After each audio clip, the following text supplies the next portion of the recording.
Greetings. There is rape and there's getting away with rape. Two different things. Rape, filming the rape and selling the videos, selling the victim services to rich clients, filming the rich clients and then blackmailing them later.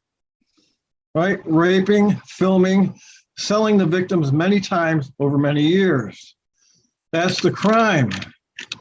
But that's only half the story.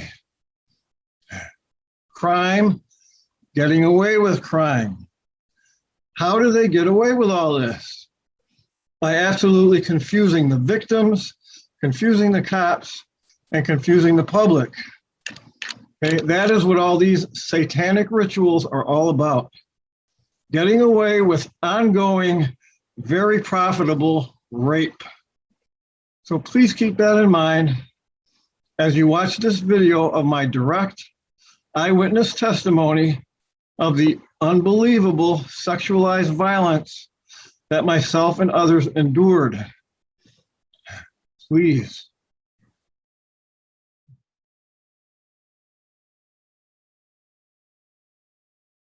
Okay, so here we go. So then the next big rape/ritual happened the following year. It was the same six of us were blindfolded again by the same monsters/demons, thrown into the same closet. We're in there forever. The drugs took hold of us. We heard nobody torturing an animal above us. We all went through hell, et cetera, suffering beyond description. So after forever, we were all taken out at the same time, all punished for crapping and vomiting, all stripped naked, all had our faces rubbed in filth as we were hit and screamed at, et cetera.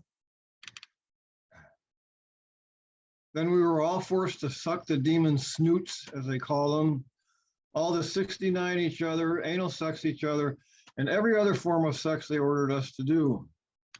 All of us were hit and screamed at if we didn't do things right. We were all told how filthy and disgusting we were.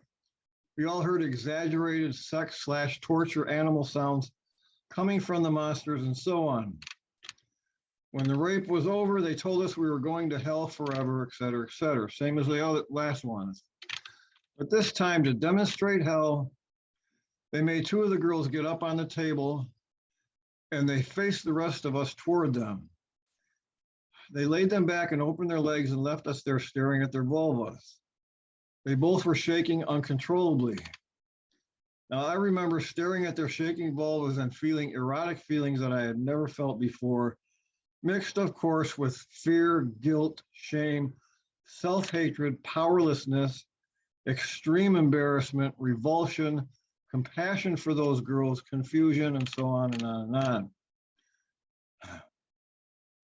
So a monster stood to the right of the girl on the right and to the left of the girl on the left, and both reached down and opened up the girl's vulva lips, exposing the area on the side that is usually covered by the fold of skin. I stared at the open, shaking vulvas and was overwhelmed by erotic feelings.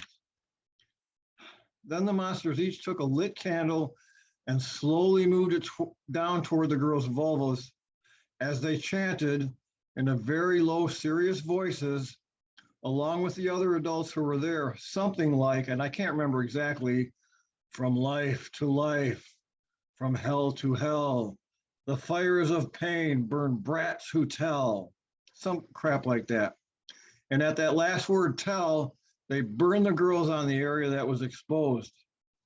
The candle smoked and went out. The girls screamed, and I was totally confused by what I was feeling because it seemed like a totally erotic event, even as I felt so bad for those two girls. Now, the monsters had rags dripping with the strong antiseptic, and they shoved those dripping rags onto the girls' vulvas right after they burned them with the candles. The girls screamed again and must have both passed out because they both stopped shaking, stopped moving. So that antiseptic must have hurt a lot worse than the burning did. Now, I wondered if they had been killed and sent to hell for being so evil. I was glad it wasn't me.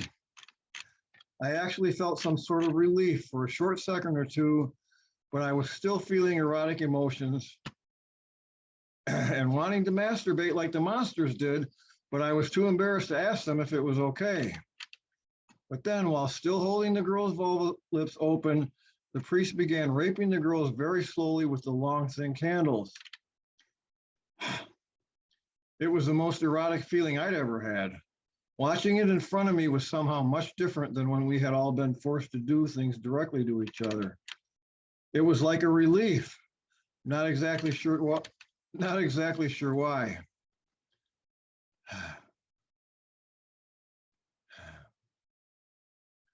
Could not stop myself from being excited as I watched those candles moving slowly in and out of the girls' open bodies, and I felt totally connected with the monsters at that time. Evil was ecstasy, and I understood it, and I absolutely loved it. Maybe for about 30 seconds, until I realized the monsters were laughing at me. Then the overwhelming intensity was suddenly gone, and I began feeling overwhelming embarrassment, then guilt, then intense self-hatred. I absolutely hated myself once again. That embarrassment, guilt, self-hate, etc., stayed with me the rest of my life, as did all of this sickness. The two girls were taken away, and the four of us were told, "Don't move a muscle." We stood there shivering, naked, and cold for a very long time, until eventually they came back with the two girls, excuse me, who were both walking like robots as they approached us, staring straight ahead blankly. I remember vividly that their eyes were very glassy. Watching them approach like robots and seeing their blank stare straight ahead as if nothing was there put me immediately into a very deep fear. I cannot begin to describe it. Whatever just happened to them had obviously happened to me before. It reminded me of extreme physical pain, as if I'd been physically tortured in some way and was suddenly remembering the torture. I do remember that part vividly. Then the six of us were put in a circle where we were forced to do more sex of every variation, while the monsters circled us, holding large crucifixes above their heads, chanting more threats and ridiculing us as they masturbated. When they were finished ejaculating and urinating on us, we were bound and blindfolded, then thrown back into that closet. We all went through hell forever in between passing out and coming to, et cetera, and that's as much of that ritual as I remember.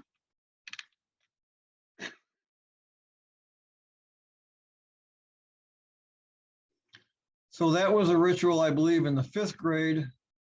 Now the next one is a 6th grade, similar, but there's differences, so I'll explain that. Oh, and this was the last rape that involved all 6 of us, and that happened in the beginning of the following year. Same kind of closet, same nobody torturing an animal, same hell, same variations of sex, and so on. The same self-hatred, fear, confusion, horror, drugs, et cetera, et cetera. The drugs they gave us were always combinations of sedatives and hallucinogens, and I believe Valium and belladonna, if my research is correct. I'm not 100% sure.